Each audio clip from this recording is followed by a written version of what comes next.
Welcome to the first lesson in this email deliverability masterclass series.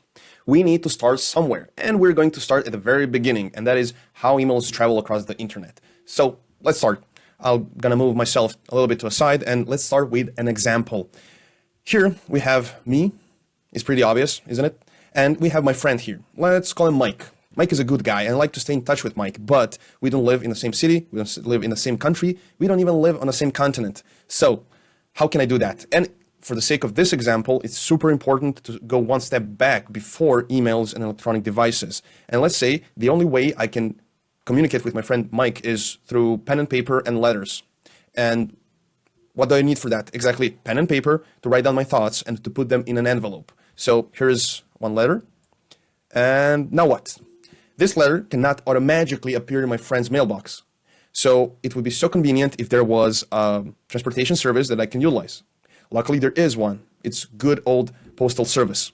So what do I need to do? I need to find the closest post office or whichever post office I want to go to.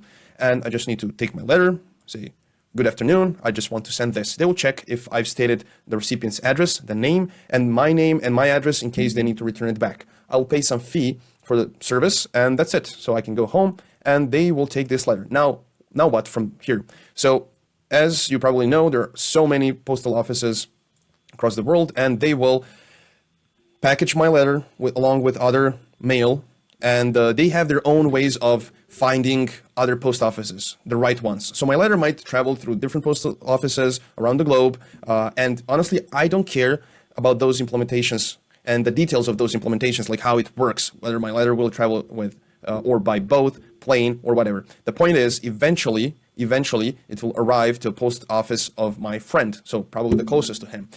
And there it will be given to the person working in the postal service to deliver it to my friend Mike, to his mailbox. That's it. Pretty simple, right? So for the love of God, why are we talking about regular mail when we want to talk about emails? Well, it's pretty simple, because if we understand this concept, how this works, we will understand how emails travel. So let's start from the beginning. Same actors, different scenario.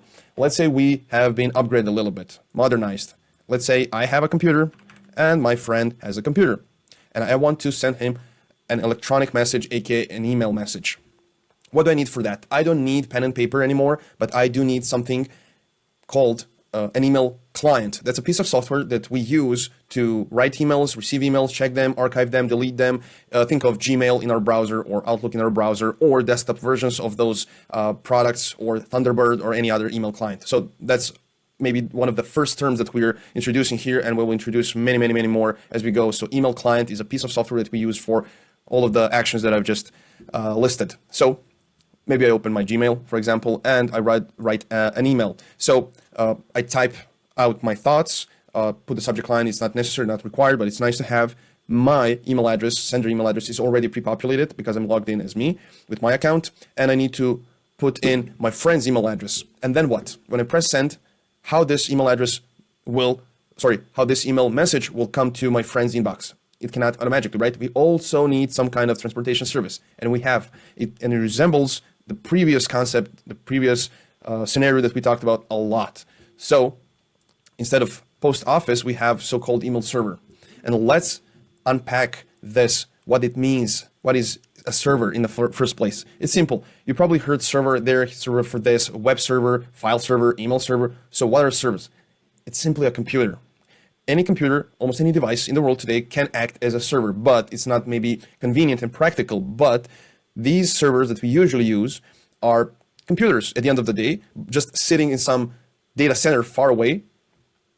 And that's it. So that's a computer that has a specific software installed on it to act as an email server.